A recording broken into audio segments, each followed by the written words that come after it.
50 years ago, when the WWF was founded, there were about 3 billion people on Earth. Now there are almost 7 billion, over twice as many, and every one of them needing space.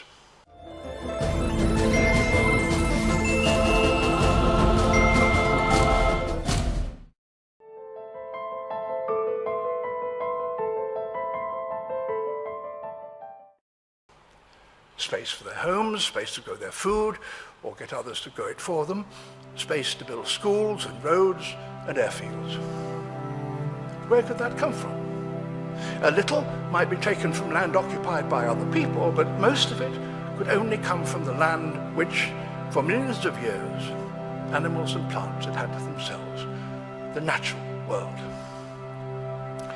But the impact of these extra millions of people has spread far beyond the space that they physically claimed. The spread of industrialization has changed the chemical consistency of the atmosphere. The oceans that cover most of the surface of the planet have been polluted and increasingly acidified, and the Earth is warming. We now realize that the disasters that continue increasingly to afflict the natural world have one element that connects them all: the unprecedented increase in the number of human beings on the planet. There have been prophets who've warned us of this impending disaster, of course. One of the first was Thomas Malthus. His most important book, an essay of the principle of population, was published over 200 years ago in 1798. The fundamental truth that Malthus proclaimed remains the truth.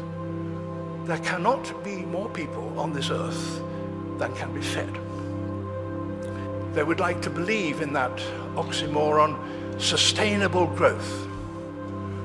Kenneth Boulding, President Kennedy's environmental advisor 45 years ago, said something about this.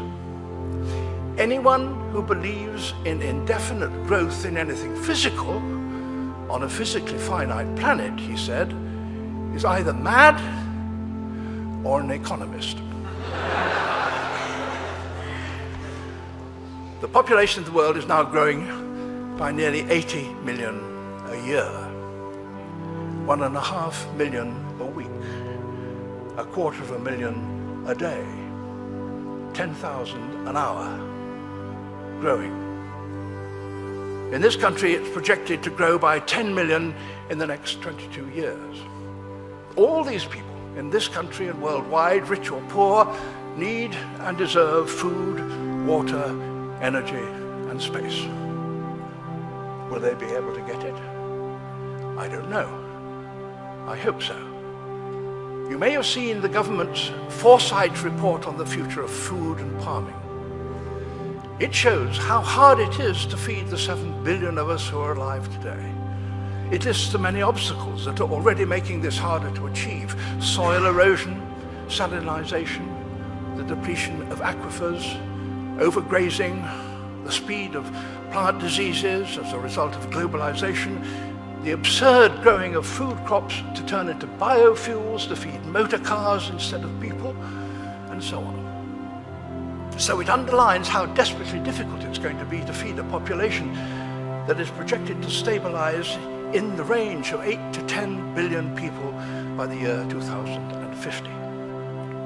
I suspect that you could read a score of reports by bodies concerned with global problems and see that population is clearly one of the drivers that underlies them all, and yet find no reference to this obvious fact in any of them.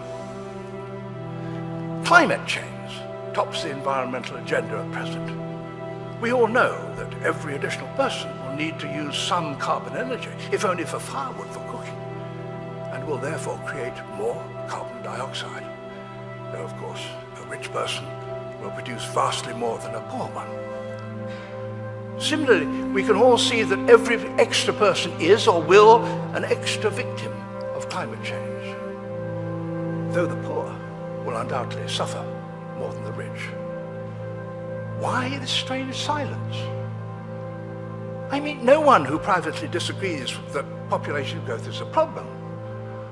No one, except flat earthers, can deny that that planet is finite. We can all see it in that beautiful picture from our Earth, taken from the Apollo mission. It remains an obvious and brutal fact that on a finite planet, human populations will quite definitely stop at some point. And that can only happen in one of two ways.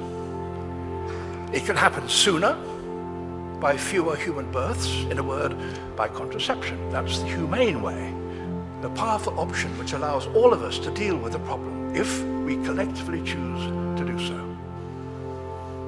The alternative is an increased death rate, the way in which all other creatures must suffer through famine or disease or predation.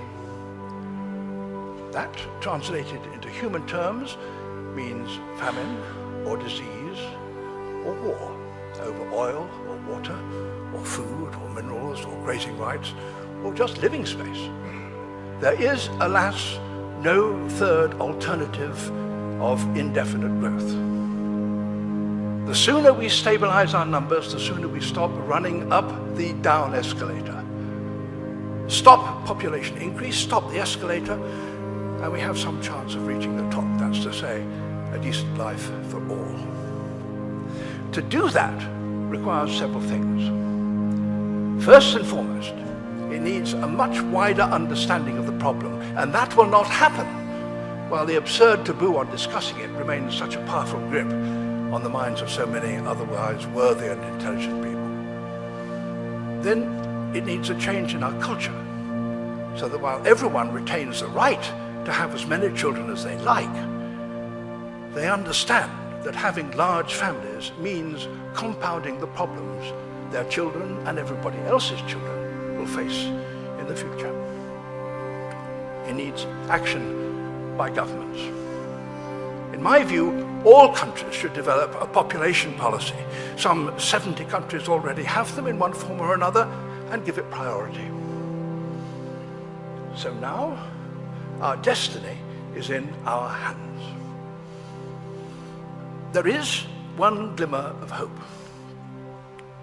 Wherever women have the vote, wherever they are literate, and have the medical facilities to control the number of children they bear, the birth rate falls.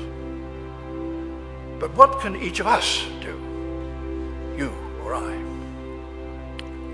Well, there's just one thing I would ask. Break the taboo in private and in public as best you can and as you judge right. Until it's broken here, until it's broken, there is no hope of the action we need. Wherever and whenever we speak of the environment, add a few words to ensure that the population element is not ignored. Every one of these global problems, social as well as environmental, becomes more difficult and ultimately impossible to solve with ever more people.